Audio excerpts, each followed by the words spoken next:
Bonjour, c'est Louis d'Énergie et bienvenue dans Brillant en Société, le podcast énergie qui vous dit tout sur absolument tout. Et aujourd'hui, je vais vous parler du reporter le plus célèbre du monde.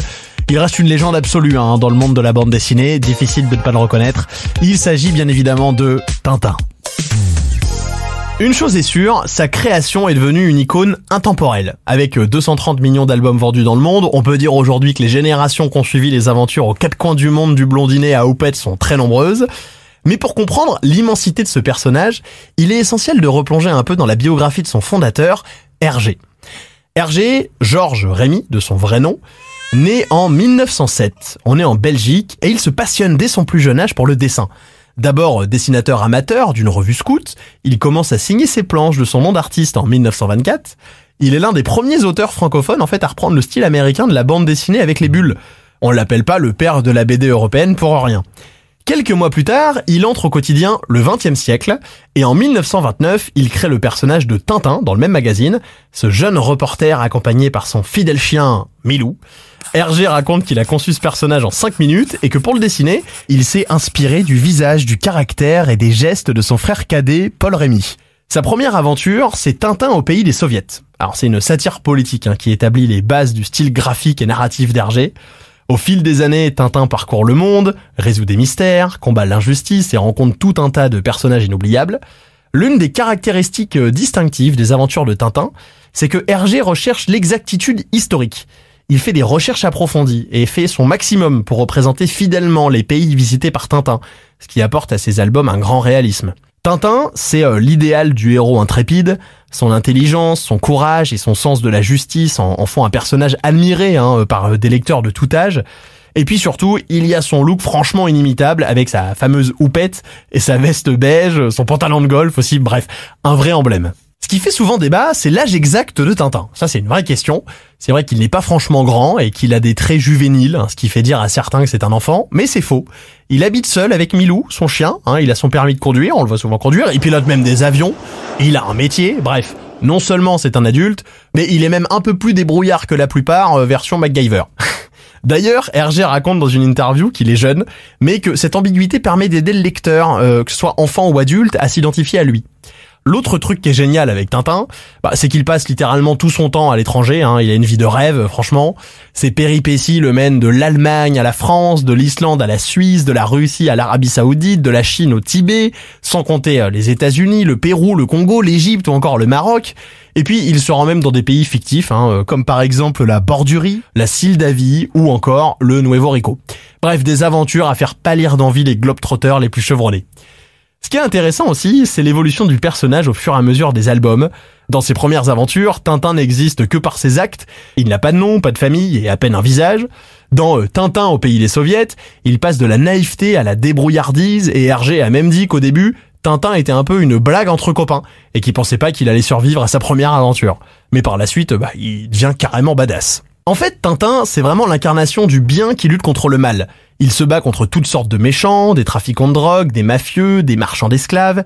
Il se met même de politique, par exemple dans Tintin et les Picaros, où il aide à renverser une dictature, tout en s'assurant qu'il n'y aura personne condamné à mort, ou dans l'affaire Tournesol, où il réussit à éviter que 2 pays ne se procurent une sorte de bombe atomique hyper dangereuse. Mais l'une des grandes questions qu'on se pose, c'est qui a inspiré la personnalité de ce personnage hors norme ?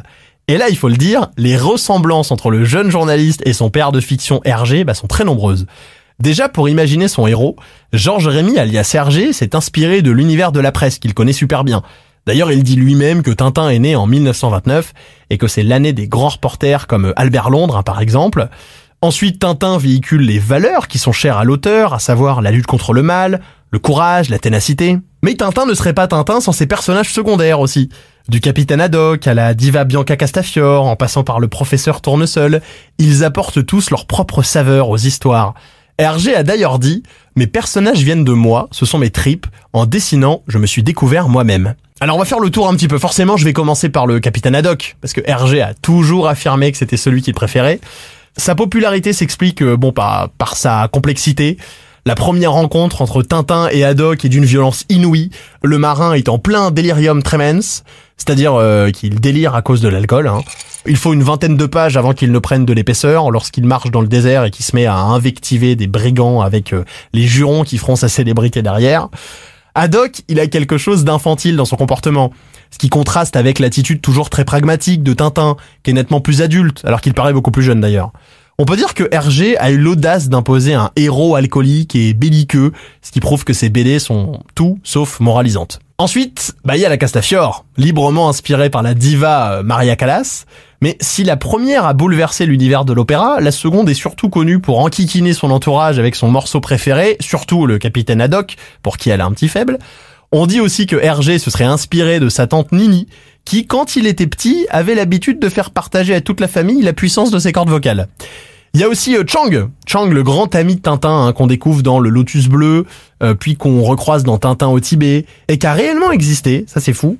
Mais en fait, quand il prépare les aventures du reporter en Chine, Hergé se fait aider par un jeune homme qui s'appela Chang Songren, qui devient un ami intime et qu'il reproduit sur le papier en fait.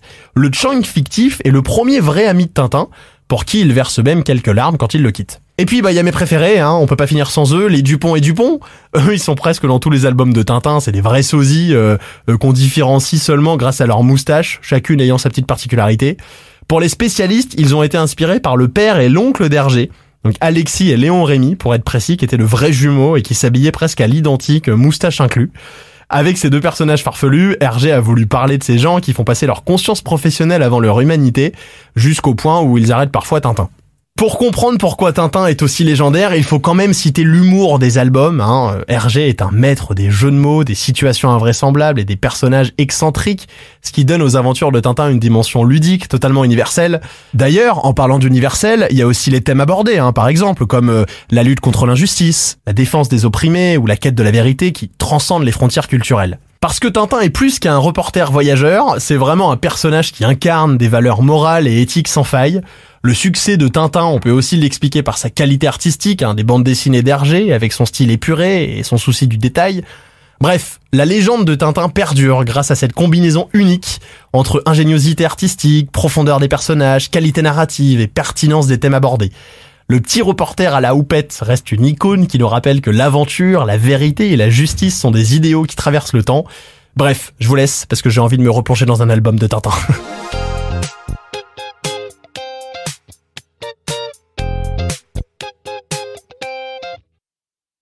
Merci d'avoir écouté ce podcast de Brillant en Société. Il a été écrit par Daphné Breitenbach.